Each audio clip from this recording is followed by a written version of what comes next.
सभी को नमस्कार। मैं नम्रता श्रीवास्तव आप सबों का बहुत बहुत स्वागत करती हूँ।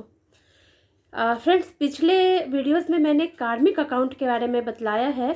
कई सारे ऐसे केस स्टडीज़ मैंने दिए हैं जिसमें ये बताया गया है कि किस तरीके से किसी इंसान के पिछले जन्म के जो कर्म होते हैं वो उसको अगले जन्म में भी चुकाना होता है अगर उसने कुछ बुरा किया है। तो आज मैं आप लोगों से एक सवाल पूछ रही हूँ कि क्या हम लोगों ने ऐसे बच्चों को देखा है जो बिल्कुल बॉर्न टैलेंटेड, जिनको हम कहते हैं, जो कि बहुत अच्छे पेंटर है, बहुत अच्छे सिंगर है, बहुत अच्छे डांसर हैं, बहुत अच्छे किसी भी तरीके से, मतलब बहुत अच्छे आर्टिस्ट है वो। तो मेरा क्वेश्चन है कि जिस तरीके से कर्म का अकाउंट ट्रांसफ़र होता है, क्या उस तरीके से टैलेंट का भी अकाउंट ट्रांसफ़र होता है? यस फ्रेंड्स, बिल्कुल होता है।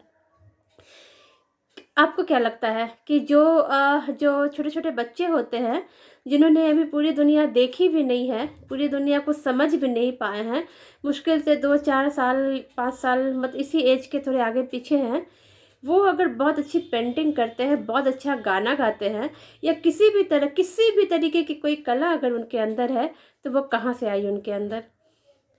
एग्जैक्टली फ्रेंड, वो ये लोग होते हैं जो पिछले कई जन्मों से इस अनुभव को जी रहे होते हैं। अगर कोई बहुत अच्छा आर्टिस्ट है किसी भी मामले में, तो ज़रूर पिछले जन्म में भी उसने इस अनुभव को जिया है। वो ये लाइफ ऑलरेडी देख चुका है और कहीं ना कहीं इस जन्म में आ कर के भी उसके जो अधूरे सपने होते हैं, अधूरे ख्वाहिशें होती है, उसको पूरी करने के लिए वो लगा रहता है और इसके लिए वो वापस दुनिया में आता है। कई सारे कॉमेडियन होते हैं हमारे आज के टाइम पे भी, बहुत सारे ऐसे कॉमेडियन हैं जिनको देख करके हमें लगता है कि वाह, ये कितनी अच्छी कॉमेडी करते हैं। तो आपको क्या लगता है कि उन्होंने जो कुछ भी सीखा है, क्या वो सिर्फ इसी जन्म में सीखा है? बिल्कुल नहीं फ्रेंड्स, ये कई जन्मों की श्रृंखला होती है। वो कई जन्मों में इस अनुभव को जी चुके होते हैं। जस्ट लाइक कि जैसे कोई छोटा बच्चा होता है, वो क्लास 1 में जाता है, 2 में जाता है, 3 में जाता है, करते करते वो क्लास 10th में जाता है और इस बीच वो जितने भी विषय को सीखता है, क्लास 10 तक आते आते वो उसमें परफेक्ट होता है। सेम चीज़ है कि इसी जन्म में अगर कोई बहुत एक्सपर्ट है किसी चीज़ में बहुत ज़्यादा, तो वो सिर्फ एक इस जन्म की एक्सपर्टीज़ नहीं होती है।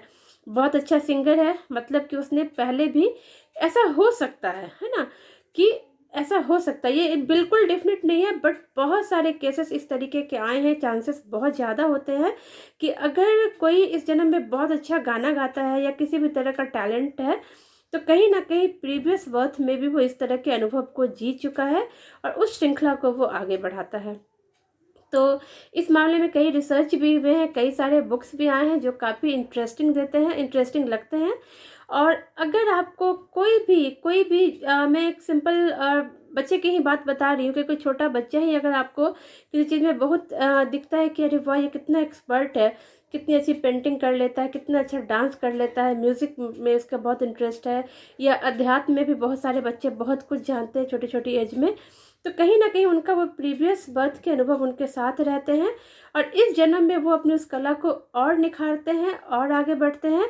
कहीं ना कहीं उनको उस तरह के गाइडेंस मिल जाते हैं कि वो उस चीज़ को और लेके आगे जाते हैं। तो कोई भी अगर हमें इस तरह के बॉर्न टैलेंटेड मिलते हैं, जिनको हम कहते हैं बॉर्न टैलेंटेड है, बचपन से ही वो इतना इस चीज़ की उसके अंदर कूट कूट के ये चीज़ भरी हुई है, ये कला भरी हुई है, तो कहीं ना कहीं हमें एक बार ज़रूर ये सीखना चाहिए, समझना चाहिए कि आखिर इतनी कला इसमें आई कहाँ से। तो सिंपल सी बात यही है कि ये कहीं ना कहीं हमारे पिछले जन्म के भी एक्सपीरियंस इसमें बहुत मायने रखते हैं। तो फ्रेंड्स, इस तरीके से ही प्रकृति आगे बढ़ रही है, हम लोग आगे बढ़ते चले जा रहे हैं। कहीं कुछ भी यूं ही नहीं होता, एक पत्ता भी यूं नहीं हिलता है यहाँ। Thank you so much friends, thank you.